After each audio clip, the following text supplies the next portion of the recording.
Hello, my dear students. Welcome to the second module of the chapter Engine Drum. In this module, you will know more about the author R.K. Narayan, and also you will be familiar with tragicomedy. Now let's go back to our last module. Let's see what we have learned from the last module. Here are a few questions from that. First question is, how did the Gaiety Land change Gymkhana grounds? Second one, how did he feel about his prize? Third one, what was the first trouble he encountered with his new acquisition? Fourth one, how did he manage to remove it from the Gymkhana grounds? And the last one, what drained the speaker's all resources? Are you able to answer them? If not, read your text again and comprehend it. If you have any doubts, just feel free to ask me.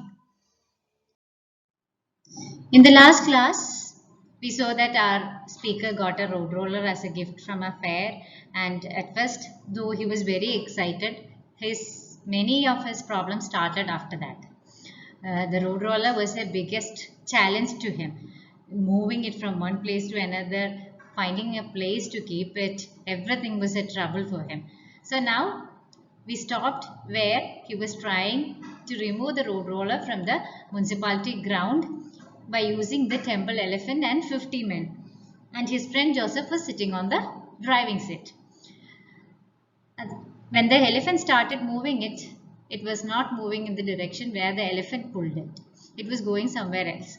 So it went and hit a compound wall and the compound wall broke. That was our last class. Now let's see what happened then. At this, the crowd let out a joyous yell. The elephant, disliking the behavior of the crowd, trumpeted loudly, strained and snapped its ropes, and kicked down a further length of the wall. The 50 men fled in panic. The crowd created a pandemonium. Someone slapped me in the face. It was the owner of the compound wall. The police came on the scene and marched me off. When I was released from the lockup, I found the following consequences awaiting me. First one, several yards of compound wall to be built by me. Second one, wages of 50 men who ran away. They would not explain how they were entitled to the wages when they had not done their job. Third one, Joseph's fee for steering the engine over the wall. Fourth one, cost of medicine for treating the knee of the temple elephant, which had received some injuries while kicking down the wall. Here again, the temple authorities would not listen when I pointed out that I didn't engage an elephant to break the wall. So, the author has explained it in a very humorous way. So, when the elephant broke the wall, all the people there, the crowd there, they started yelling, they started shouting. At this, the elephant got very angry. It was very nervous and it trumpeted loudly. Trumpet means the sound that the elephants make, that is trumpeting. So he trumpeted very loudly, and strained means nervous. He became very nervous and snapped it. It broke its ropes very fast in a sudden manner, that is snapped. And again it kicked down a further length of the wall. Again the wall, the unbroken area, the elephant kicked it with its knees and it broke it again. And all the other 50 men who were engaged in pulling the road roller, they also flew. Flee means run away. They ran away because of the elephant. They were in panic. They were afraid that the elephant would hit them. So they ran away. And someone came and slapped on our speaker's face then. It was the owner of the compound wall. And he had also called the police. The police came and took our speaker to the prison. Lockup means jail. They took him to the jail, and when he was released from the prison, more problems were awaiting. He had so many problems to face. The first thing was he had to build the compound wall for the owner of the compound wall. Second one was he had to pay Joseph's fee. And our writer is telling Joseph's fee for steering the engine over the wall. For breaking the wall, I had to pay for Joseph. And also, he had to pay the 50 men, though they didn't do any work. They didn't do the work given to them, but they were demanding wages. They were demanding money. They needed to get the money. And cost of medicine for treating the knee of the temple elephant. He's telling I had to pay the medicine cost for the temple elephant because its knee was injured when it broke the compound wall. And our speaker is telling I did not engage an elephant to break the wall, but still I had to pay money for breaking the wall.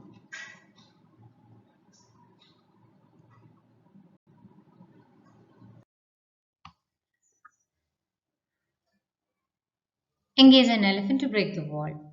He did not engage an elephant to break the wall. Next, fifth one was last but not least, the demand to move the engine out of its present station. I really could not find any means of paying these bills. When I went home, my wife asked, "What is this I hear about you everywhere?"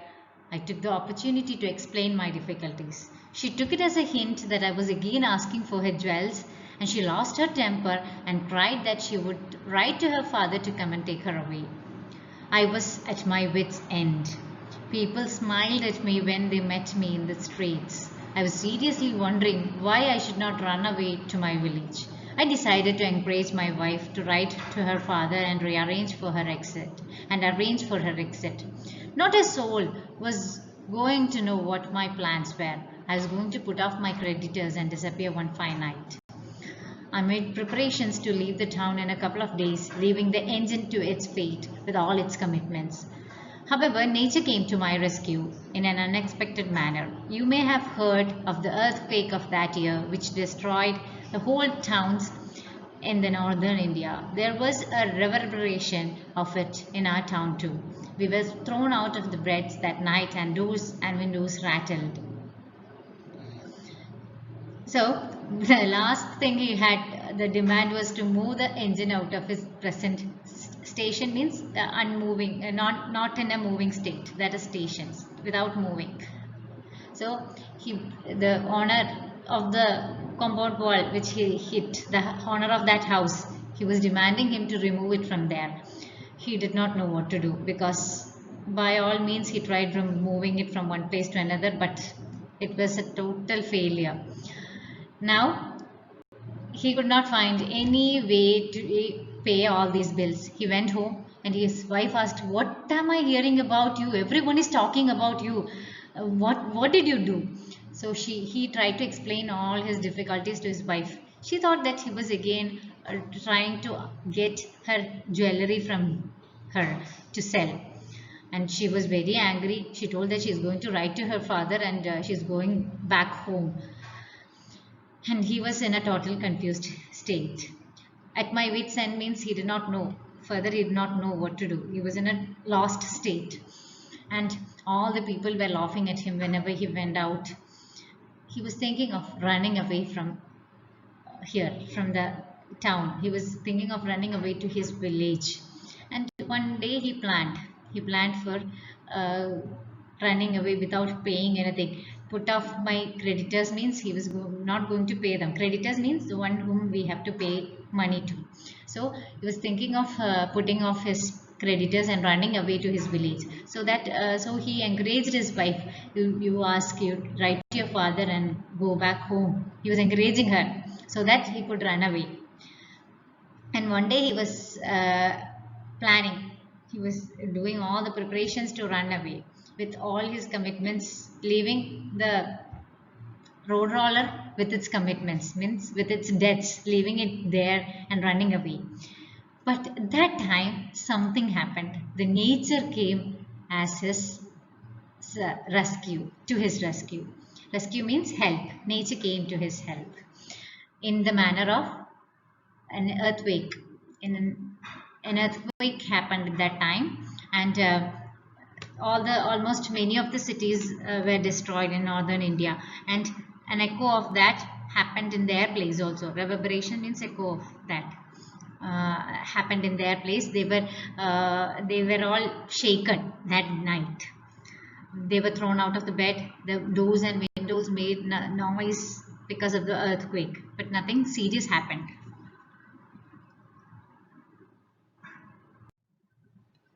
Next morning, I went over to take A last look at my engine before leaving the town.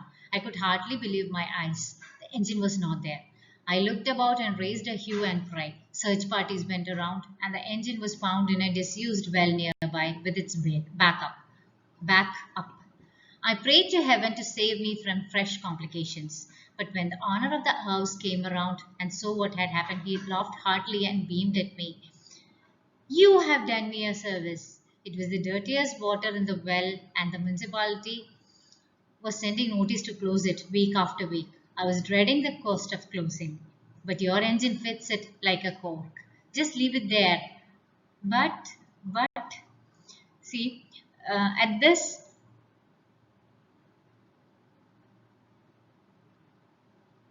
the next day he went and to have a last look at his engine before running away from the village. But his engine was not there. People started searching and they found it in the well. It had gone inside the well. So he was really frightened. He was thinking new complications started. But when the owner of the house came out, he was very happy to see that. He said that that well had the dirtiest water in it, and the municipality was always telling him to close it. But it would cost him a lot of money. So he was afraid. He did not have that much money. Now that this road roller had gone inside, he was happy that the well was covered. It was like a cork fitting a bottle. It had fitted the well. Now he had just to cement it up. That's it.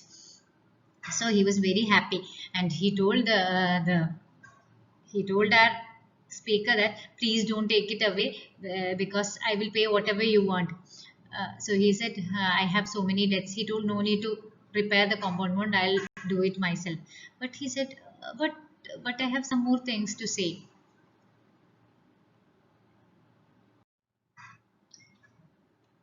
There are no buts. I will withdraw all complaints and charges against you and build that broken wall myself, but only leave the thing here. That's hardly enough. I mentioned a few other expenses that this engine had brought me on. He agreed to pay full for that, all that. When I again passed that way some months later, I peeped over the wall. I found the mouth of the well neatly cemented up. I heaved a sigh of great relief. So see how it ended up in a very comic manner. It was our speaker was very happy at last.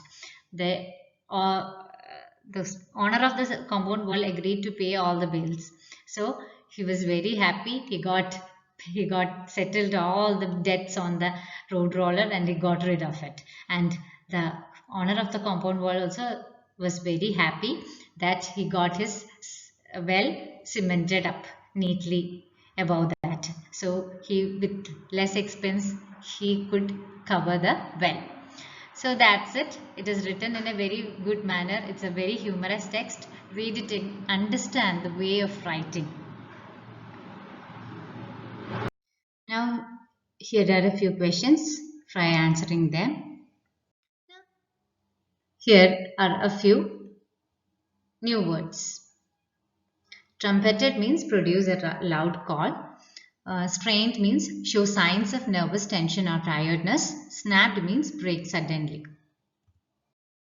Now let's learn something about our author R.K. Narayan. R.K. Narayan. Rasipuram Krishnaswamy Narayan, 1906-2001. He was born in 1906 and he passed away in 2001. He is best known for his stories set in the fictional town of Malgudi in South India. In a writing career of over 60 years, Narayan received his first major award from Sahitya Akademi in 1958 for his novel The Guide and was also honored with Padma Bhushan in 1964. The events in the story depict a perfect tragicomic situation where the writer blends the tragic situation of the central character with a hint of comedy. So, R.K. Narayan is a very good writer. You have to read his stories. In many of his stories, there is a town called Malgudi. He has created that town. That town does not exist in real. That's why it's called fictional town. So, in this story, he has blend the tragic situation. Actually, it is a tragic situation because he does not have money, he did not know what to do. But these situations he has explained it in a with a humorous effect. So it's very enjoying to read it. This is your TMLA for today. Complete the sentences with the expressions from the box that match with the meanings in the brackets. See, there are some meanings given in brackets in pink color. You have to find out which meanings match the words in the boxes and write it, fill in the blanks with those words. That is your TMLA for today. Now that's all for today. Thank you, my dear students.